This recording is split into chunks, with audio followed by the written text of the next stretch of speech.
Russian President Vladimir Putin says Moscow has tested a new intermediate-range missile in a strike on Ukraine and that it could use the weapon against countries that have allowed Kyiv to use their missiles to strike Russia. Применение американского и британского дальнобойного оружия 21 ноября текущего года. Putin said during a nationwide TV address that the Russian strike Thursday came in response to Ukrainian strikes on Russian territory this week that used U.S. and British longer-range missiles. Putin said Russia will issue warnings if it launches more strikes with such missiles against Ukraine to allow civilians to evacuate to safety.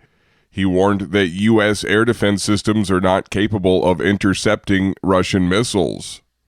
The International Criminal Court on Thursday issued arrest warrants for Israeli Prime Minister Benjamin Netanyahu, his former defense minister Yoav Gallant, and Hamas officials, AP correspondent Karen Chamas reports. The court has accused them of war crimes and crimes against humanity over Israel's actions in Gaza and the October 7th Hamas attacks in southern Israel. The warrants come as health officials in Gaza said the Palestinian death toll in the enclave has surpassed 44,000. They have said the real toll is higher because thousands of bodies are buried under the rubble or in areas that medics cannot access. In a statement, Netanyahu rejected the International Criminal Court's arrest warrant against him, calling it absurd and false. I'm Karen Chamas. Netanyahu's warrant marks the first time that a sitting leader of a major Western ally has been accused of war crimes and crimes against humanity by a global court of justice, but the implications could be limited since Israel and its major ally, the United States, are not members of the court. This is VOA News. Matt Gaetz has withdrawn as U.S. President-elect Donald Trump's pick to be Attorney General. AP correspondent Sagar Magani reports. The ex-congressman was already a controversial figure and was under scrutiny over a federal sex trafficking investigation.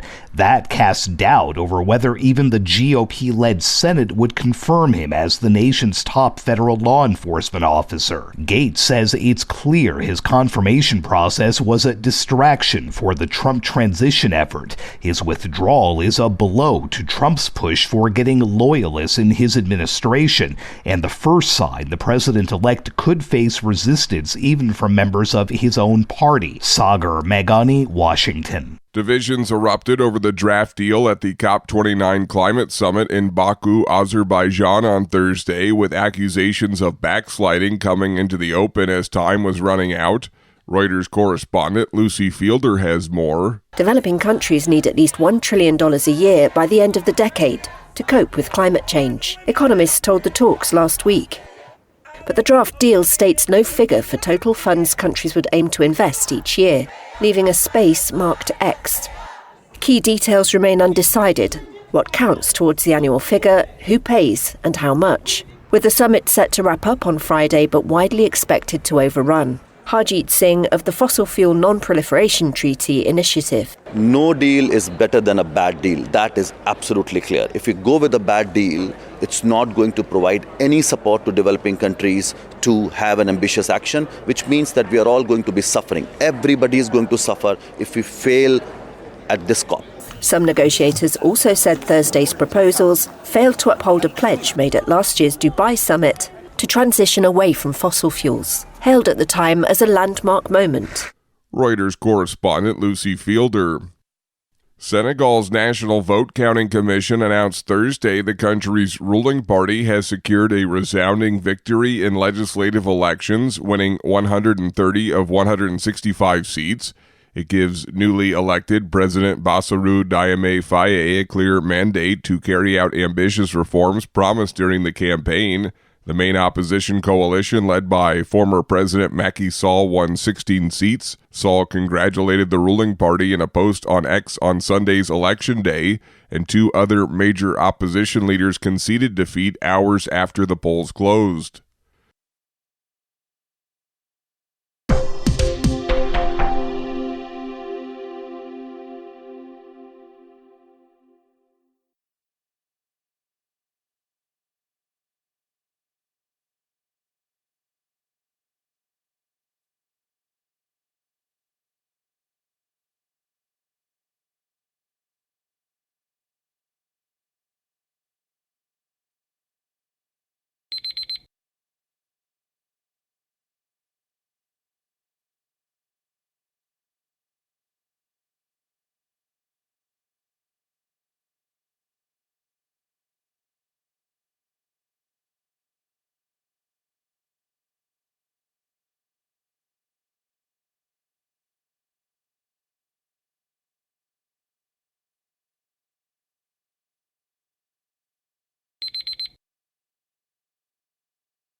Thank you for watching. Can you do me a favor? Please leave a comment in the comment section below. That would really help. Thank you, and see you again soon.